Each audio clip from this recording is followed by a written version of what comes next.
आज हम 10वीं विज्ञान में कुछ असाइनमेंट के प्रश्न के बारे में चर्चा करेंगे। असाइनमेंट का बेटा चौथा प्रश्न है। उस चैप्टर को मैं अभी नहीं पढ़ा पाया हूँ, पढ़ेंगे 2-4 दिनों में। कि सौर ऊर्जा का वैकल्पिक स्रोत बताना है जो सूर्य के प्रकाश को विद्युत ऊर्जा में, सौर ऊर्जा को विद्युत ऊर्जा में बदलता है। तो उसका नाम है सौर सेल। तो आपका जवाब होगा कि सौर सेल है, या सौर सेल करके परिभाषा लिख लेना। वह युक्ति जो सौर ऊर्जा को, मतलब सूर्य के प्रकाश वाली की ऊर्जा को विद्युत ऊर्जा में बदलती है, सौर सेल कहलाती है। वह युक्ति जो सौर ऊर्जा को विद्युत ऊर्जा में बदलती है, क्या कहलाती है? सौर सेल कहलाती है। तो अब सौर सेल के लिए आप लोग चित्र बनाएंगे बेटा। सबसे पहले टॉपिक डाल लेना बनावट, और मैं ये चित्र बना रहा हूँ, आपकी बुक में नहीं दिए हैं। ये एन प्रकार और पी प्रकार के अर्धचालकों से मिलकर बने होते हैं। छोटी क्लास है करके अर्धचालक के बारे में आप लोग पढ़े नहीं हो। ये एन प्रकार का मैं सिलिकॉन लिख देता हूँ, क्योंकि आपके बुक में सिलिकॉन का जिक्र किया है। यहाँ पी प्रकार का सिलिकॉन लिख दिया, ठीक है। ये जो बीच में बनाया हूँ उसको औछय परत बोलते हैं। यहाँ मैं परिभाषा नहीं बताऊंगा, ठीक है। तो ये आप लोगों की ये हो गई। एन प्रकार की अर्धचालक की परत बहुत पतली होती है। पी प्रकार की अर्धचालक की परत है वो मोटी होती है। तुलनात्मक से, ऐसा नहीं कि बहुत मोटी, दोनों बहुत ही पतली होती है, लेकिन कंपेयर रूप से एक पतली और एक मोटी। यहाँ से आप लोग दोनों परत से यहाँ बना देता हूँ। बाह्य प्रतिरोध R को जोड़ देंगे, जिसमें विद्युत धारा बहेगी जब सूर्य का प्रकाश पड़ेगा। सूर्य का प्रकाश हो गया ये, ठीक है। ये आपका पी प्रकार का अर्धचालक सीधे प्लस होगा और ये माइनस होगा। विद्युत धारा बेटा इस डायरेक्शन में बहती है। ये आप लोग चित्र बनाएंगे सौर सेल का। आपके बुक में नहीं है, जो चित्र दिया वो तो समझ में नहीं आ रहा है। सौर पैनल का फोटो खींच के आपका छाप दिया है। ये चित्र बना लेंगे आप लोग बनावट करके। ध्यान से देख लीजिए। अपन पी प्रकार के अर्धचालक, मतलब पी प्रकार का सिलिकॉन धातु होता है बेटा, उसमें पंच संयोजी तत्व की अशुद्धि मिलाते हैं। आगे क्लास में आप पढ़ोगे, इसमें त्रिसंयोजी संयोजी संयोजकता मैं बताया हूँ आप लोगों को। तो ये आपका चित्र हो जाएगा। तो जाहिर है ये एक प्रकार के सिलिकॉन और पी प्रकार के सिलिकॉन से मिलकर बना रहता है। पीएन संधि है एक प्रकार का, ठीक है। पी प्रकार के अर्धचालक की मोटाई, सिलिकॉन की मोटाई लगभग 300 माइक्रोन मीटर होता है बेटा, और एन प्रकार बहुत पतला होता है, 0.3 माइक्रोन मीटर होता है। लगभग पतला इसलिए रहता है ताकि प्रकाश है वो संधि तक पहुंच सके यहाँ तक। तो प्रकाश संधि से पहुंचता है तो बेटा एन प्रकार के में इलेक्ट्रॉन का उत्सर्जन होता है, पी प्रकार में प्लस एन की होल का, तो यहाँ धनात्मक बनता है, ऋणात्मक, और विद्युत धारा आपका प्रवाहित होती है।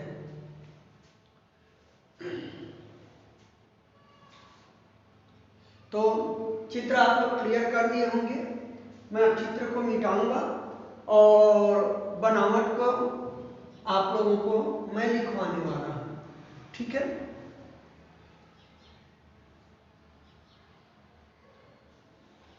मिटा दो, एक बार और देख लो बेटा आप लोगों के चित्र ठीक है कि नहीं। चलिए, दिख रहे हैं आप लोग। तो ये अपन कर लिए। तो बनावट में आप क्या लिखेंगे? चित्र के बाद नीचे लिख लेना, यह पी प्रकार के अर्धचालक, जिसको मैं सिलिकॉन लिख दिया हूं चित्र में, अर्धचालक कोष्टक में लिख लो 300 माइक्रोमीटर मोटाई। माइक्रो मतलब होता है 10 की घात ऋण 6, मतलब बहुत पतली पतली है ये, 300 माइक्रोमीटर मोटाई के ऊपर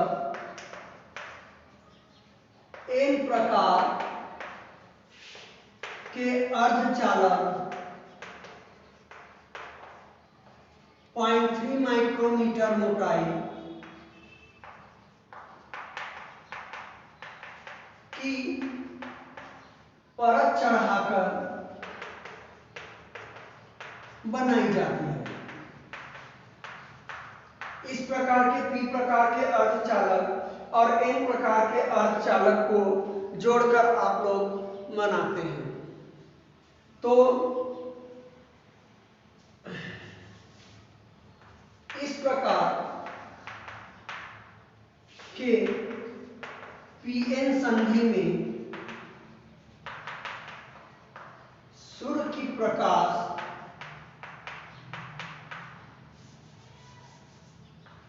जब सूर्य की प्रकाश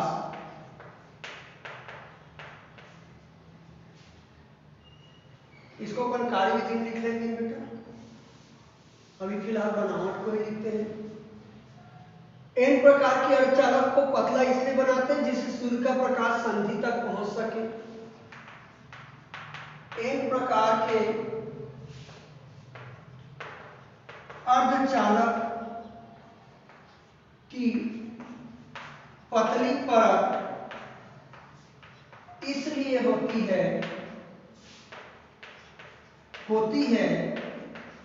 जिससे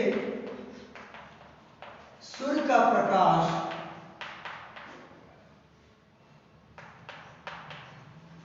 संधि पर आसानी से पहुंच जाए। ये इसलिए एक प्रकार के अर्धचालक की अपन पतली परत को रखते हैं। ठीक है आपका, तो ये आपका बनावट हो गया बेटा। अब अपन कार्यविधि की बात कर लेते हैं।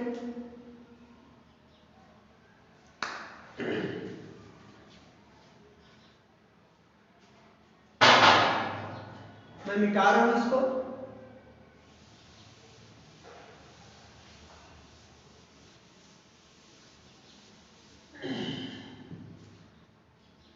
तो ये रहा आपका कार्यविधि। तो जब आप सूर्य की प्रकाश पीएन संधि पर आपतित होती है, जब सूर्य का प्रकाश है पीएन संधि पर आपतित होती है मतलब पड़ती है, तो संधि पर होल मतलब धनावेश बेटा, इलेक्ट्रॉन का उत्सर्जन होता है।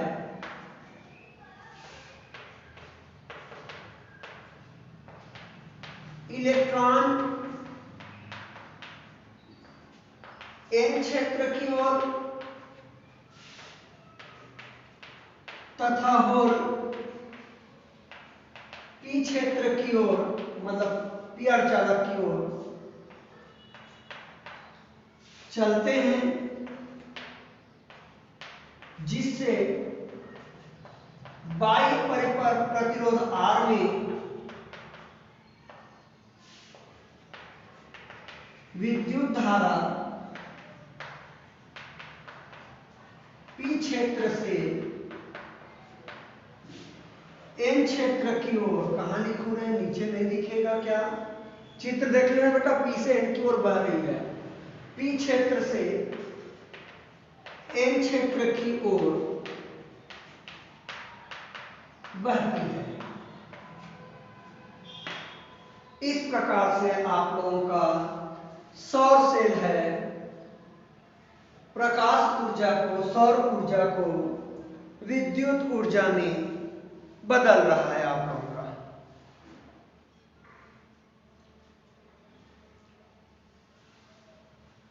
तो ये आप लोग नोट कर लीजिए, फटाफट से नोट कर लें।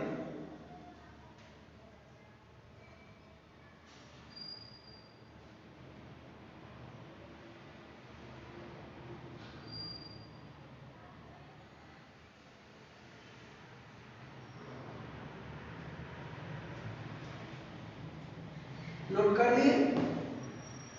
तो अब हम बात करते हैं आप लोगों का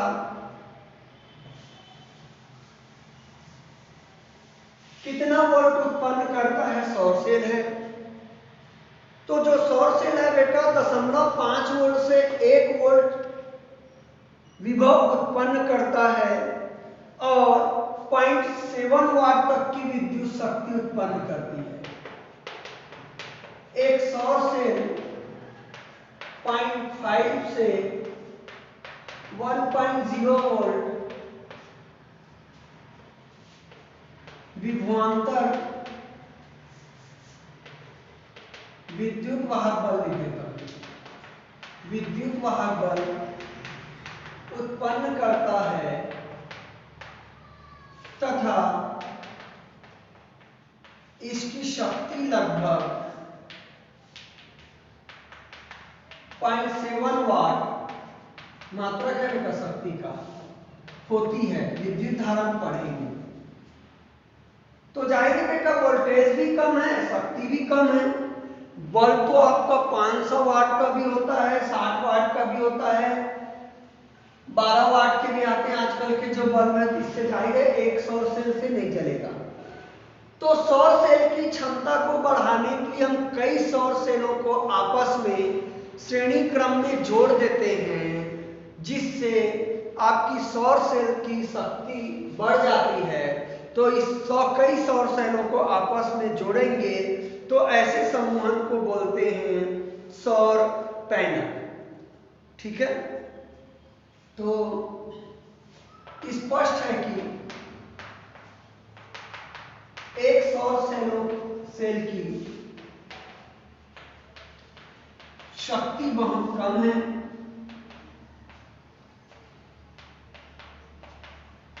अतः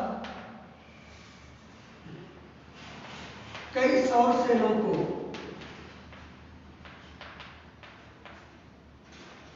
आपस में जोड़कर सौर पैनल बनाया जाता है।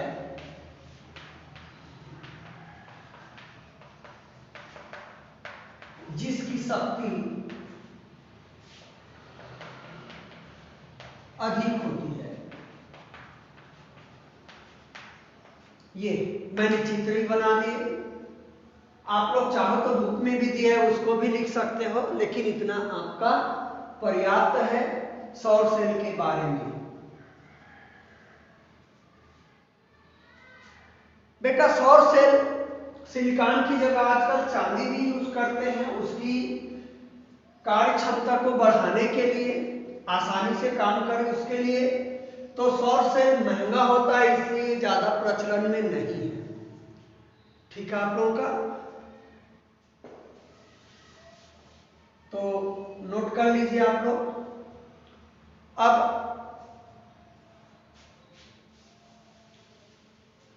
आप लोगों के चैप्टर नंबर 15 का प्रश्न दिया हुआ है कुछ, ये लास्ट चैप्टर का था 18 का अनुवांशिकी का, उसका मैं आप लोगों को सॉल्यूशन बता रहा हूं, ये मैं मिटा रहा हूं। तो 15वां चैप्टर है आप लोगों का अनुवांशिकता पे। सबसे पहले हम बात करेंगे बेटा कि अनुवांशिकता क्या है। तो संतान में एक पीढ़ी का लक्षण दूसरे पीढ़ी में जाता है किसी भी जीव में। तो जो लक्षण एक पीढ़ी से दूसरी पीढ़ी में जाता है उसको अनुवांशिकता कहा जाता है। मनुष्य का बच्चा मनुष्य होता है, कुत्ते का बच्चा कुत्ता होता है, ये अनुवांशिकता है। आप लोग ये भी देखे होंगे एक प्राणी से मतलब उसके संतान में पूरा का पूरा लक्षण नहीं जाता है, कुछ नए लक्षण उत्पन्न हो जाते हैं। ठीक है ना। तो पूरा लक्षण नहीं जाता है। तो एक पीढ़ी से दूसरी पीढ़ी में लक्षणों का जाना अनुवांशिकता कहलाता है सारणी। ठीक है। अब आपकी बात ये उठी है कि अनुवांशिकता के लिए नाम आया मेंडल का, वैज्ञानिक का, इसने दिया है। एक गार्डनर था मेंडल, मटर वटर पे बहुत ज्यादा प्रयोग इसने किया है, कई सालों तक किया उन्होंने प्रयोग और निष्कर्ष लिखा। उसने मटर पहले बोया अपने बाग में, तो उन्होंने देखा कि कुछ मटर में आपके सफेद फूल आ रहे थे, कुछ मटर में बैंगनी फूल आ रहे थे, जिसको नीला भी आप समझ सकते हो। ठीक है, नीला और बैंगनी एक ही मतलब है। तो उन्होंने पाया कि ऐसा क्यों हो रहा है। तो उन्होंने बेटा जितने मटर में बैगनी बैगनी रंग के फूल थे उसको पहले उगा, उन्हीं का बागवानी किया। तो उन्होंने पाया कि इसमें भी अधिकांश बैगनी रंग के थे और कुछ सफेद रंग के थे। ऐसा अनुवांशिकता के कारण हुआ, क्योंकि पहले जो मटर बोए थे उसके बीज में, ठीक है, बैगनी फूल था, लेकिन बैगनी और सफेद दोनों के लक्षण थे। जहां बैगनी रंग ज्यादा था वो बैगनी रंग का फूल हो गया, और सफेद रंग लक्षण वाला प्रभावी था वो सफेद। बैगनी रंग ज्यादा प्रभावशाली वाला था तो अधिकांश फूल आपके बैगनी रंग के थे और बहुत कम फूल सफेद रंग के थे। ठीक है। तो उसने फिर उससे पहला पीढ़ी हो गया, उसमें से फिर बैगनी रंग के पौधों को चुनाव किया, बीजों को लेकर फिर बागवानी किया। उन्होंने पाया कि और ज्यादा बैगनी वाले हैं। इस प्रकार से करते करते उन्होंने शुद्ध बैगनी रंग के फूल वाले मटर के पौधे प्राप्त किए, वैसे शुद्ध सफेद रंग के मटर के पौधे प्राप्त किए। ये अलग अलग प्राप्त करना उसने स्वपरागण का नाम दिया। अब पर परागण भी किया उसने, बैगनी रंग के फूल वाले मटर के पौधे लिए और सफेद रंग के पौधे लिए। दोनों के गुणों को मिलाकर पर परागण द्वारा जो पौधे प्राप्त हुए हैं उनको उसने लिया। तो ऐसे बीज को बोने पे उन्होंने देखा कि अधिकांश पौधे प्रथम पीढ़ी के बैगनी रंग के थे, फूल वाले थे, मतलब नीले थे। तो आपका बेटा प्रश्न 2 दिया है, एक नीले रंग के पुष्प वाले पौधे कोष्ठक में बीबी का संकरण एक सफेद रंग के पुष्प वाले पौधे से कराया गया, निम्न प्रश्नों के उत्तर दीजिए। दूसरा प्रश्न है असाइनमेंट का। पहला, प्रथम पीढ़ी F1 में प्राप्त होने पौधे के पुष्प के रंग, तो आपका जवाब आएगा नीला। मैंने अभी आपको समझाया अधिकांश फूल बैगनी थे। तो प्रथम पीढ़ी से F1 में प्राप्त होने वाले पुष्पों के रहेंगे, अधिकांश पुष्पों के रंग नीला रहेंगे, तो ये आपका जवाब रहेगा नीला। अब दूसरा प्रश्न पूछा है, स्वपरागण परागण करेंगे तो द्वितीय पीढ़ी में सफेद पुष्प वाले पौधों के प्रतिशत बताइए। तो मेंडल ने जब अपना प्रैक्टिकल किया बेटा, और प्रैक्टिकल में उसने पर परागण किया, तो उन्होंने 929 पौधे लिए थे बेटा अपने प्रैक्टिकल में। तो 929 पौधों में उन्होंने पाया कि 705 पौधे तो बैगनी यानी कि नीले रंग के फूल वाले थे, और शेष पौधे 224 पौधे सफेद रंग के फूल वाले थे। तो ये पूछ रहा है सफेद रंग का पौधों का प्रतिशत। तो दूसरे का जवाब मैं लिख रहा हूं, पहले में तो नीले रंग का पुष्प आ गया, दूसरे में मेंडल ने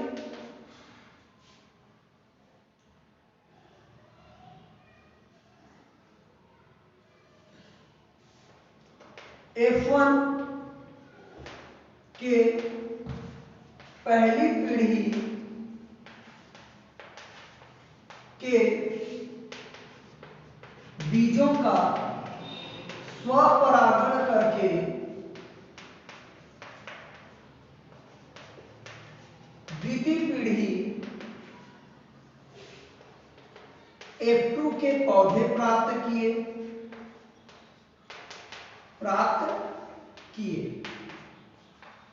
उन्होंने लगभग 929 पौधों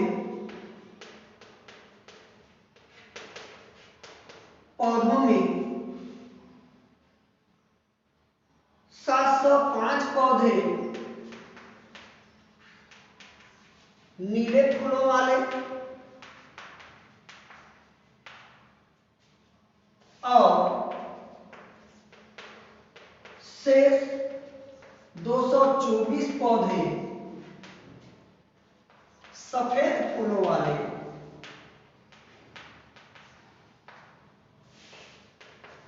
प्राप्त किए।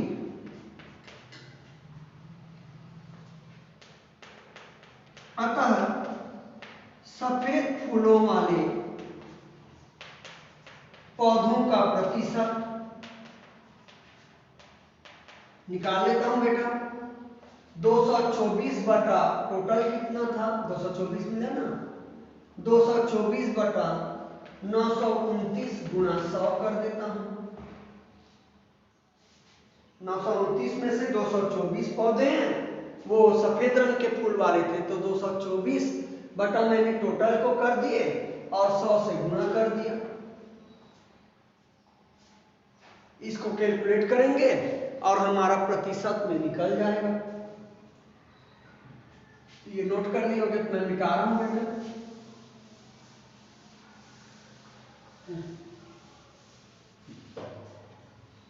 प्रतिशत ही पूछा है मैंने, ठीक है।